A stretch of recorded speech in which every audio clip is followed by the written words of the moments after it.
Zen in the art of cutting hair. Now, I haven't made a video in a long time, but a lot has happened in a month. This place is mine. It's under new management. Bought this shop. My uncle used to own it, and now I'm in charge. And it's a big privilege to work here, and I get to run the show. This place, it's not the busiest shop, as you can tell. I have time to make this video, but I want to change that. I want to make this place nice and busy. I want to give it a younger vibe. And there's a lot of context about barbering to be known when you open a business, when you open a place. It's a lot easier to open a place brand new with no reputation. You know, you get to renovate and install whatever you need for your own shop, and it gets to be your own place. You know, you get to build it from the ground up, brick by brick. I got into contact with a couple of local barbers about potentially working here. You know, they already pay rent at a private suite, and I told them, listen, you could save some money on rent, just take your customers here. But they responded, they're sort of like, listen, I don't care how much I save renting a chair at your shop. It's like I can't give up my independence here, my autonomy, my vibe and my style. And then they show me their little private suite, what they got going on in there, and it's very comfortable. It's almost like you're getting a haircut in their own living room. And that's kind of the vibe I want to go for here. I want to transform this place. It needs renovation, transformation. It needs intention. It's got to have like a bit of beautification, let's call it. And it's going to cost money. It's going to be investment. You know, I plan to be here at least 2 years, but maybe more, maybe 20 years. You know, this could be a legacy shop for me.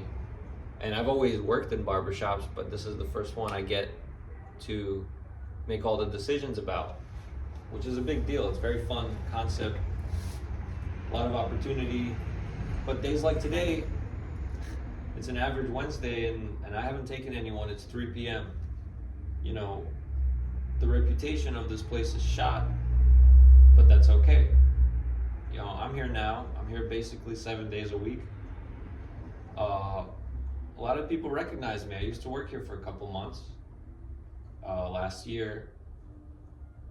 So it's a slow grow. It's going to take a while for people to know I'm here and rely on me. But I'm willing to do it. I've done it before at many shops where people get to know me and they rely on me, and eventually my schedule gets packed. The way I want to run things here is like, we prefer appointments because it's better for you, it's better for us. We know you're coming, and you don't have to wait. As long as you show up on time or even early, you don't have to wait at all. Usually with appointments, it's best for everyone. It's like good practice, it's good business practice.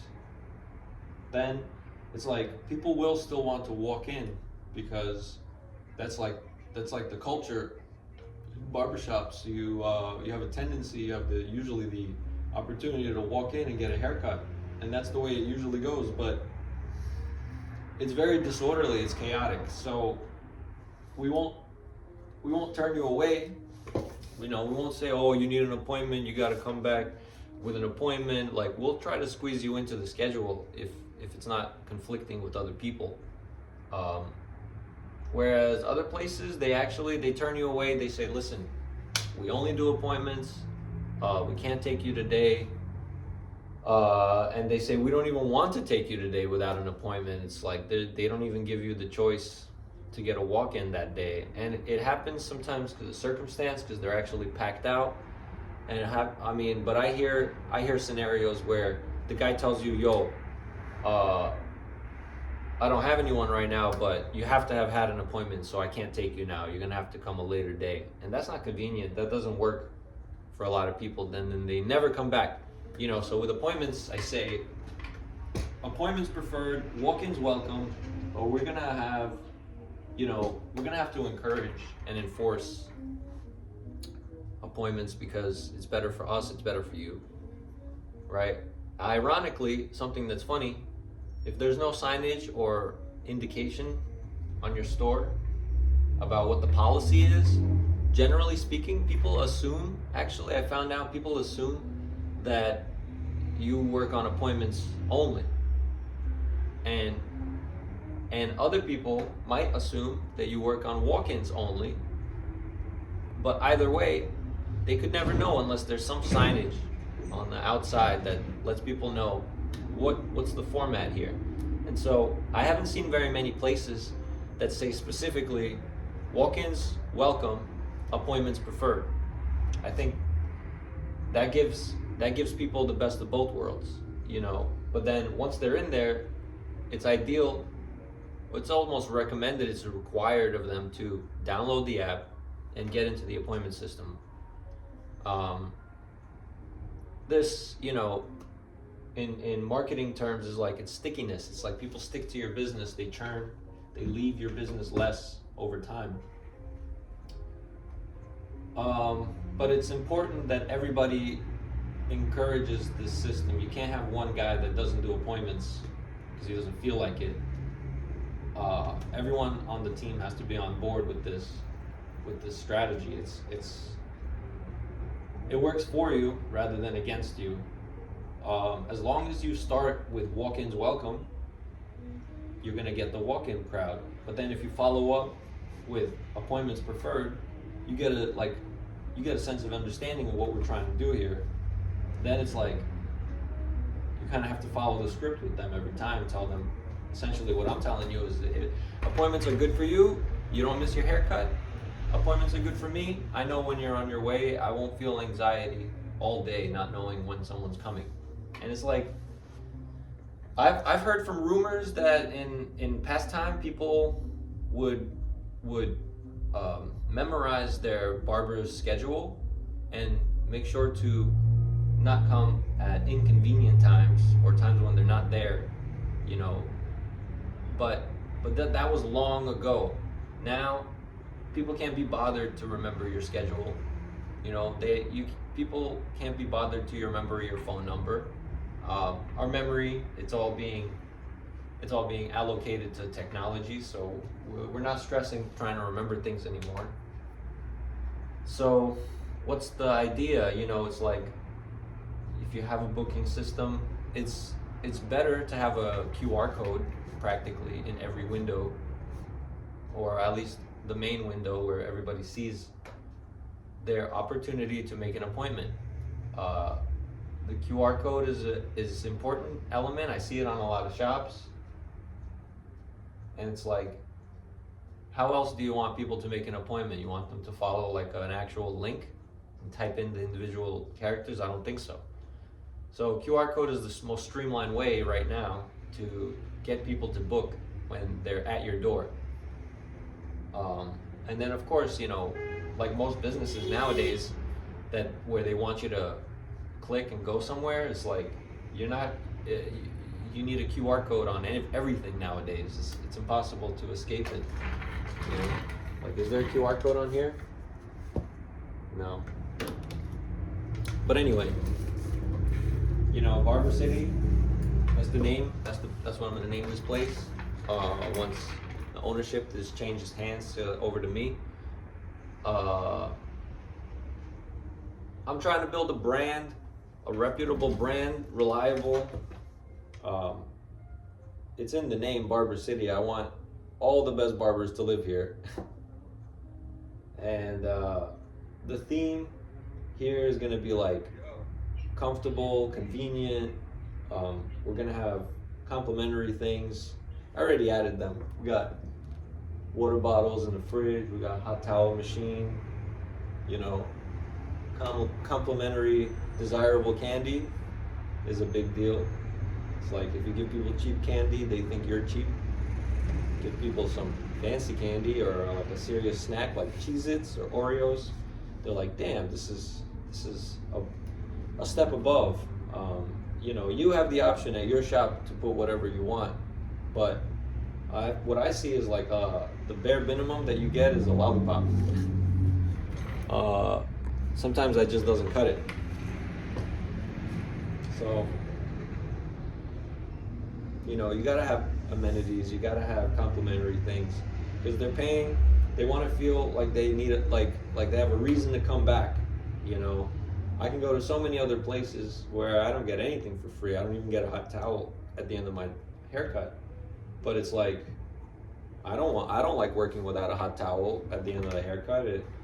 It cleans all the smut off of you. The hair is like, you can forego having to take a shower for a couple more hours, because you don't feel all sticky and hairy after the haircut, you know. And like the reasoning why I like the hot towels at the end of a haircut, because I give people like a razor touch-up on the back of their neck and around their hairline if they need it. Practically every time, it's like, unless they say, no, I don't want razor, I'll put razor on you and I'll make it last a little longer and it'll look sharper from a distance. So, but then you can't just let people go after you shave them. You gotta maybe take all the smut off of them, you know, the shaving cream, the extra hair. These things gotta go. You can't just leave it there. So I can't work without hot towels. You know, I implement hot towels for every haircut if it allows for it. You know, generally speaking, you don't really put a hot towel on a kid. They're not gonna appreciate it as much. But a guy that worked all day, and now after a long day of work, he got a haircut and a hot towel on a cold winter day like today, it changes your mood, it changes your day. It's a reset button. It helps you feel better about yourself, and it kind of finalizes the deal. It's like, there's really not much more after the hot towel. It's the last step, and it's the lasting impression. So I like that. I like doing that. What's important to me is quality work. I want people to feel like, as always, they can get a haircut here, but also a good haircut. You know, I wouldn't want to have any low quality barbers that give people bad haircuts. Now you know, it's harder to build a business off of bad haircuts. You gotta, at the baseline, give a good haircut. You know, make the customers satisfied. And there's different ways to do that. I've talked about it ad nauseum on my other videos, how to satisfy your customer. But, you know, you have to, at the end of the day, they have to have a good quality work.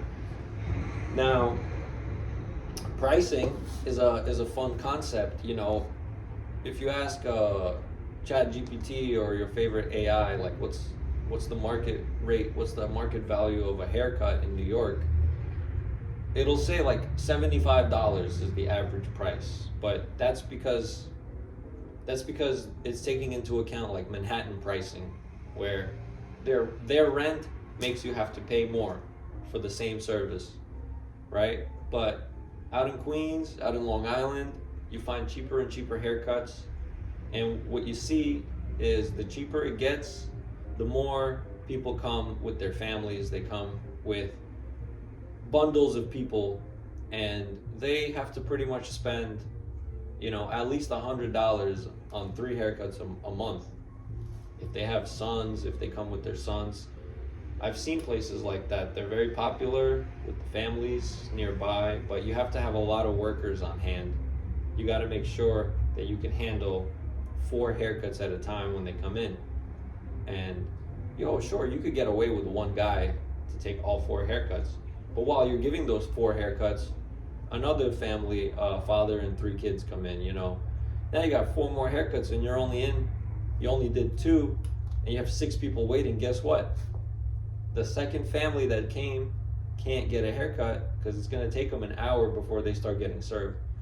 And that's under the walk-in conditions, you know. If that same family made an appointment, how many? That would be, you know, like 3 appointments, and they wouldn't be coming in and waiting an extra hour to get their haircuts done.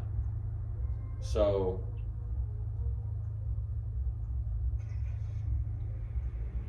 appointments are better for you. Walk-in is kind of like chaos, but it's possible. I've seen it happen where walk-in shops that are family-oriented, that are affordable, get a bulk of the work. And I think with that, it's kind of important to remember winner takes most, right? We seem to think that winner takes all of the business, but no, it's more like winner takes most of the business. And there's a perfect balance, a perfect formula to set the conditions up for success in a barbershop. Like, it's kind of, honestly, it's like a level 2 problem, and all you need really is a level 2 brain to fix or maintain or run a barbershop. And if you have a level 3 brain, you're gonna fix it a lot faster. And if you have a level 10 brain, like, all of this is just obvious to you, and it's just the easiest thing. So what I want to say is, it's obvious to me that a barbershop needs a lot of good workers. That's where you want to start. Then the reputation builds, and you have demand. You wanna fulfill the promise. You can get haircuts here. Like, currently at this shop, we're open 7 days, and I'll be here most of those days. I want to see the growth hands-on. I want to be here while everything happens for now. But my point is, 7 days a week, I'll create some sort of hype, some sort of reputation in the area. I'm located in Lindenhurst. Address is 205 North Wellwood Ave. We're on the corner. We got the real estate agency. We got the liquor store. We got some medical offices. And this is the shop. I definitely have a vision. I have an idea of how this place is going to look. I have an ambiance. I have, the intention is for a young vibe. I would like young people to work here, young people to come get haircuts here, but it needs a lot of work. Everything has to get changed out. I'm not exactly happy with the layout. I'm not exactly happy with the design. It's not wise to badmouth the location you're working at or the location you earn. But how can I put it? You have to take your environment into account when deciding where you want to work or what you want to do. It has to be a healthy environment. It has to feel comfortable. So I'm setting this place up like a living room, kind of like during a pandemic when people were coming to barbers, literal living rooms, and people were comfortable because people set up their living rooms very comfortably. But this place ain't all that similar. So I will keep people up to date of the changes we make around here. I'm probably going to start with the floors. The whole thing with the floors is they're just I don't know how to explain it, but they're not doing their thing anymore. So we might put some good, clean floors in the floor, make it seem fresh, redo the walls. We got some things going on with the walls. I want to get a little play area over here where people can play video games while they wait. And whatever it takes, new chairs, new lighting scenario, new walls, new theme, new colors, new furniture, new faces. And then all that is in hopes of securing new customers. This place actually needs a full rebrand, and I'm on that journey. I want things clean and fresh, and we'll see how it goes. That's all for now. In Zen in the Art of Cutting Hair. Thank you for following me so far on this update. And you can find me in Lindenhurst, Mark, Barber City.